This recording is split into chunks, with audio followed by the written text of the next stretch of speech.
ரஷ்யாவுக்குள்ள கடந்த ஒரு சில நாட்களுக்கு முன்னாடி நிறைய ட்ரோன் தாக்குதலை ரஷ்யாவோட ரெஃபைனரிஸ் மேலே, ஆயில் ரிஃபைனிங் பிளான்ட்ஸ் மேலே உக்ரைன் பண்ணாங்க. அதுவும் இந்த தாக்குதல்லாம் ஒரு சில தாக்குதல்லாம் வந்து ஒரு 500-600 கிலோமீட்டர் ரஷ்யா உக்ரைன் பார்டரை விட்டு உள்ள டீப்பாக உக்ரைன்லேருந்து ரஷ்யாவோட டெரிட்டரிக்குள்ளே நடத்தப்பட்ட தாக்குதல்னு தெரியும். அப்படிப்பட்ட தாக்குதல் நடத்துறதுக்கு காரணமாக இருந்த ஒரு முக்கியமான ட்ரோன் மேனுஃபேக்சரிங் ஃபேக்ட்ரியை இன்னைக்கு ரஷ்யா ஜாப்ரோசிஷியாவில் வச்சு ஒட்டு மொத்தமாக அழிச்சிருக்காங்க. அதே மாதிரி ஸ்டார்ம் ஷேடோ மிசைல்ஸை பற்றி நமக்கு தெரியும்.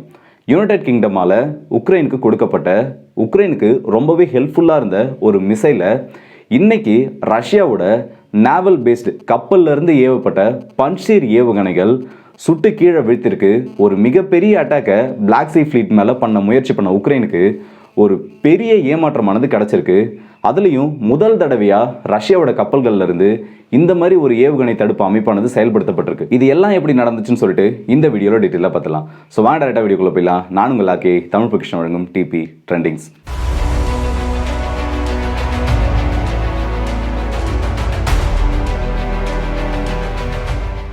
முதல் விஷயமா, ரஷ்யாவுக்குள்ளே நடக்கப்படுற இந்த ட்ரோன் தாக்குதல்கள்.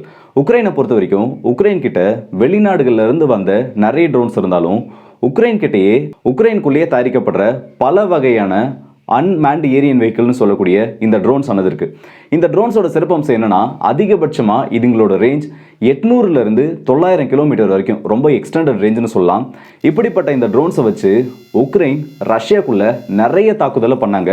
அதுலேயும் குறிப்பாக சொல்லணும்னா, இந்த தாக்குதல் எல்லாமே ரஷ்யாவுக்கு முக்கியமான சோர்ஸஸாக இருக்கக்கூடிய இந்த ஆயில் ஃபெசிலிட்டிஸ் மேலே, அந்த பெட்ரோலியம் ப்ராடக்ட்ஸை சுத்திகரிக்கக்கூடிய நிலையங்கள், இல்லை ரஷ்யாவோட இந்த ஃபியூவல் டிப்போட்னு சொல்லிட்டு முக்கியமான இடங்களை நோக்கி தான் இந்த தாக்குதல்களானது இருந்துச்சு. இதனால ரஷ்யாவுக்கு கடந்த ஒரு சில மாதங்களாக ஒரு கணிசமான அளவு இழப்பானது ஏற்பட்டுருந்துச்சு. ஏன்னா ஒரு ஆயில் ஃபெசிலிட்டி மேலே போயிட்டு ஒரு ட்ரோன் ஆனது மோதிருச்சுன்னா, என்னதான் அவங்க பெரிய அளவில் எந்த ஒரு எக்ஸ்ப்ளோஷன் ஏற்படலைனாலும் அங்கே இருக்க அந்த பைப்லைன்ஸோ இல்லை அங்கே இருக்க அந்த டேங்க்ஸோ டேமேஜ் செய்யப்பட்டுருச்சுன்னா உள்ளே இருக்க அந்த ஃபியூவல் எரிய ஆரம்பித்து அது ஒட்டு மொத்தமாக நாசமாயிடும். அதை ரீப்ளேஸ் பண்ணுறதுக்கு ஒரு சில மாதங்கள்லேருந்து ஒரு சில வருஷங்கள் கூட ஆகலாம், அந்த இம்பேக்டான சைட்டை பொறுத்துந்து. இப்படி பண்ணிட்டு இருக்கப்போ ரஷ்யா ஒரு விஷயத்த முடிவு பண்ணுறாங்க. இந்த உக்ரைனை இப்படியே விட்டுக்கிட்டு போனால் நம்மளோட ரஷ்யாவுக்குள்ள இந்த ரெஃபைனரிஸ் மேலே நடத்துகிற தாக்குதல் மாதிரியே ரஷ்யாவோட டெரிட்டரிக்குள்ளே இந்த ட்ரோன் அட்டாக் ஆனது நடக்கும். அப்படி நடக்கிறப்போ அது நமக்கு ஒரு கெட்ட பேராக மாறும், இல்லைன்னா நமக்கு அதிகமான இழப்புகள் ஏற்படும். ஏன்னா உக்ரைன் ரஷ்யாவை அடிச்சிட்டாங்கன்னா அது உக்ரைனுக்கு ஒரு பெரிய பேராக மாறிடும், ரஷ்யாவுக்கு ஒரு பேரை கெடுக்கிற செயலாக அது மாறிடும். இதனால ரஷ்யா இன்டெலிஜென்ஸ் இன்புட்டை கேதர் பண்ண ஆரம்பிக்கிறாங்க. இந்த இடத்துல ஏன் இந்த உளவு தகவல்கள் தேவைப்படுதுன்னு கேட்டிங்கன்னா, பொதுவாக இந்த மாதிரி ட்ரோன்ஸ் எல்லாம் ரொம்பவே சீக்ரெட்டாக நடக்கும். அன்அத்தாரைஸ்டாக எந்த ஒரு பர்சனாலையும் இந்த ட்ரோன் மேனுஃபேக்சரிங் ஃபெசிலிட்டிக்குள்ளே போக முடியாது. ஒரு வெளியிலேருந்து பார்க்குறப்போ ஒரு ஃபேக்ட்ரியாக, வேறு ஏதாச்சும் ஒரு ஃபேக்ட்ரியாக தெரியுமே தவிர, ஆனால் உள்ளுக்குள்ளே ரொம்பவே ரகசியமாக இந்த ட்ரோன்ஸை தயாரிப்பாங்க. வெளியில் இருக்க யாருக்கும் எந்த ஒரு சந்தேகமும் வராத மாதிரி. அதே மாதிரி அன்அத்தாரைஸ்டு என்ட்ரின்றது இந்த இடத்துலலாம் சுத்தமாக இம்பாசிபிள்னு சொல்லலாம். அந்த அளவுக்கு ரொம்பவே கான்ஃபிடென்ஷியலாக இருக்க இந்த சைட்ஸோட லொகேஷன்ஸ் எப்படியோ ரஷ்யாவோட உளவு பிரிவு மூலமா ரஷ்யாவுக்கு கிடைக்குது.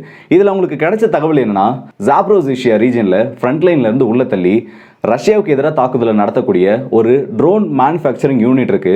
அந்த இடத்துல இருந்து தான் இந்த வகையான ட்ரோன்கள் அதிகமாக தயாரிக்கப்படுதுன்னு சொல்லிட்டு ஒரு உறுதிப்படுத்தப்பட்ட தகவலானது ரஷ்யாவுக்கு கிடைக்குது. இப்படி கிடைச்சதுக்கு அப்புறமா ரஷ்யா சும்மா இருப்பாங்களா? அந்த இடத்த நோக்கி ரஷ்யாவோட இஸ்கேந்தர் மிசைல்ஸை அந்த இடத்த நோக்கி உடனடியாக ஃபயர் பண்ணுறாங்க. அப்படி ஃபயர் பண்ணப்பட்ட அந்த எல்லா மிசைல்ஸுமே அந்த ட்ரோன் மேனுஃபேக்சரிங் ஃபெசிலிட்டியில் போயிட்டு விழுந்து வெடித்து செதறுது. அந்த எக்ஸ்ப்ளோஷன் நடந்து முடிஞ்சதுக்கு அப்புறமா அந்த சைட்டை பார்த்தோன்னா அந்த இடத்துல ஒன்றுமே கிடையாது. வெறும் ஒரு சில சுவர்களும் ஒரு சில கான்கிரீட் ஸ்ட்ரக்சர்ஸ் மட்டும்தான் இருக்க தவிர அந்த இடத்துல அப்படி ஒரு ஃபெசிலிட்டி இருந்ததுக்கான அடையாளமே இல்லாத அளவுக்கு ஒட்டு மொத்தமாக அழிக்கப்பட்டிருக்கு. இது உக்ரைனுக்கு விழுந்த ஒரு பெரிய அடினே சொல்லலாம். ஏன்னா இந்த இடத்துல இருந்து தயாரிக்கப்படுற ட்ரோன்ஸால தான் ரஷ்யாவுக்கு அந்த அளவுக்கு இழப்புகளை ஏற்படுத்திட்டு இருந்தாங்க. இப்போ திரும்பவும் இதே மாதிரி ஒரு பிளான்ட்டை கட்டணும், திரும்பவும் இந்த மாதிரி ட்ரோன்ஸை தயாரிக்கணும்னா உக்ரைனை பொறுத்த வரைக்கும் இந்த வெளிநாடுகளோட உதவின்றது அவங்களுக்கு கண்டிப்பாக தேவை. ஏன்னா அதுக்கான எந்த ஒரு எக்யூப்மெண்ட்ஸோ இல்லை மெஷினரியோ ஸ்பேர் பார்ட்ஸோ எதுவுமே இப்போதைக்கு உக்ரைன் கிட்ட ஸ்டாக் கிடையாது. எப்படி இந்த மாதிரி ஒரு பிளான்ட்டை திரும்ப ரீகன்ஸ்ட்ரக்ட் பண்ணோம்னா அவங்களுக்கு மினிமம் ஒரு 4 to 5 மாசமாவது ஆகும். அந்த 5 மாசத்துக்குள்ள மேபி இந்த ஃபேக்டரி இருந்த ரீஜன் வரைக்கும் கூட ரஷ்யா ஒரு அஃபென்சிவ்ல கேப்சர் பண்ணுறதுக்கான சான்சஸ் இருக்கு. இது எல்லாம் இப்படி ஒரு பக்கம் போயிட்டு இருக்க, அடுத்ததா ரஷ்யாவோட பிளாக் சீ ஃப்ளீட் இன்னைக்கு தரமான அந்த சம்பவத்தை பண்ணியிருக்காங்க. ஒரு சில நாட்களுக்கு முன்னாடி கார்கிவ் ரீஜனில் ரஷ்யாவோட அட்டாக் ரொம்ப மோசமானதுக்கு அப்புறமா ரஷ்யாவுக்கு ஒரு அடி கொடுக்கணும், ரஷ்யாவை ஸ்டாப் பண்ணுறதுக்கு வேறு வழியே இல்லாமல் பிளாக் சீ ஃப்ளீட் மேலே திரும்ப அட்டாக் பண்ணணும்னு சொல்லிட்டு இந்த உக்ரைனியன்ஸ் ஒரு பெரிய பிளானாக பண்ணியிருக்காங்க. பொதுவாகவே இந்த பிளாக் சி ஃப்ளீட் மேலே இந்த உக்ரைனியன்ஸ் எப்படி அட்டாக் பண்ணுவாங்கன்னா, ஒன்று ஸ்கேல்ப் மிசைலை வச்சு அடிப்பாங்க, அப்படி இல்லையா யூகே கிட்ட இருந்து வந்த இந்த ஸ்டார்ம் ஷேடோ மிசைலை வச்சு அடிப்பாங்க. ஒரு சேஃபான டிஸ்டன்ஸ்ல இருந்து இது அவங்களோட ஏர்கிராஃப்ட்ஸ் மூலமா லான்ச் பண்ணிட்டு திரும்ப உக்ரைனோட டெரிட்டரிக்குள்ளேயே போயிடுவாங்க. அந்த மாதிரி பண்ணப்பட்ட ஒரு தாக்குதல் முயற்சியானது ரஷ்யாவோட கப்பற்படையால் மொத்தமாக முறியடிக்கப்பட்டிருக்கு. இப்படி லான்ச் பண்ணப்பட்ட இந்த ஸ்டார்ம் ஷேடோ மிசைல்ஸ் ஆனது பிளாக் சி ஃப்ளீட்டை ஒட்டி நெருங்கி வரப்போ ரஷ்யாவோட அந்த பகுதியில் ரோந்து பணியில் இருந்த ரஷ்யாவோட ஒரு போர்க்கப்பலோட கண்ணில் படுது.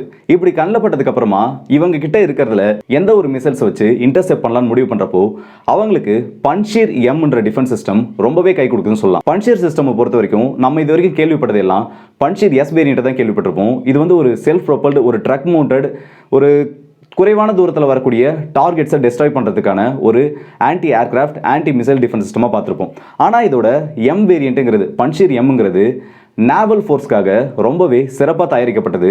ஒரு 10 to 20 கிலோமீட்டருக்குள்ள எந்த ஒரு டார்கெட் வந்தாலும் அதை நியூட்ரலைஸ் பண்ணுறதுக்கான எல்லா கெப்பாசிட்டியுமே இந்த மிசைல்ஸ்க்கு இருக்குன்னு சொல்லலாம். அதுலேயும் குறிப்பாக சொல்லணும்னா வெறும் 0.2 கிலோமீட்டர்லேருந்து குறைஞ்சபட்சம் அந்த ஒரு 200 மீட்டருக்குள்ள வர மிசைலை கூட இதனால சுட்டு வீழ்த்த முடியும்னு சொல்றாங்க.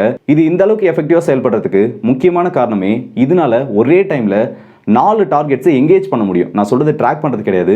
ஒரே டைமில் இதனால 4 டார்கெட்ஸ் எங்கேஜ் பண்ண முடியும். ஒருவேளை இதிலிருந்து கிளம்புற மிசைல்ஸால அந்த டார்கெட்ஸ் ஆனது பார்ஷியலாக டேமேஜ் செய்யப்பட்டுருச்சுன்னா இதில் இருக்கக்கூடிய இந்த 30x165mm ரோட்டரி கன்னை வச்சு அந்த உள்ள வரக்கூடிய பார்ஷியல் டெஸ்ட்ராய்டு மிசைல்ஸை ஒட்டுமொத்தமாக சுட்டு வீழ்த்த முடியும். இதோட இன்னொரு சிறப்பம்சம் என்னன்னு பார்த்தீங்கன்னா இதனால சி ஸ்கிம்மிங் கெப்பாசிட்டியோட வரக்கூடிய, அதாவது ரொம்பவே கடல் மட்டத்திலிருந்து ஒரு 2 அடியிலிருந்து 5 அடிக்குள்ள பறந்து வரக்கூடிய எந்த ஒரு ஏவுகணையாக இருந்தாலும் இதனால சுட்டு வீழ்த்த முடியும். இது வரைக்கும் ரஷ்யா பண்ண இன்டர்செப்ஷன்ஸ்லேயே இதுதான் ரொம்ப முக்கியமானதாக பார்க்கப்படுது.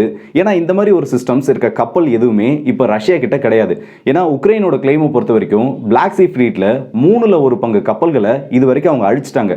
அப்படி பார்க்குறப்போ ரஷ்யாவுக்கு கிடைச்சிருக்க இந்த வெற்றியானது ரொம்பவே முக்கியமாக பார்க்கப்படுது. மற்ற போர்க்கப்பல்களையும் இந்த சிஸ்டம்ஸை கூடிய சீக்கிரத்தில் ரஷ்யா இன்ஸ்டால் பண்ணுவாங்கன்னு சொல்லலாம். அது மட்டும் இல்லாமல் இந்த ஸ்டார்ம் ஷேடோ மிசைல்ஸை டெஸ்ட்ராய் பண்ணியிருக்கிறது உக்ரைனோட ஒரு அட்டம் முறியடிக்கப்பட்டதாக மட்டும் பார்க்கப்படக்கூடாது.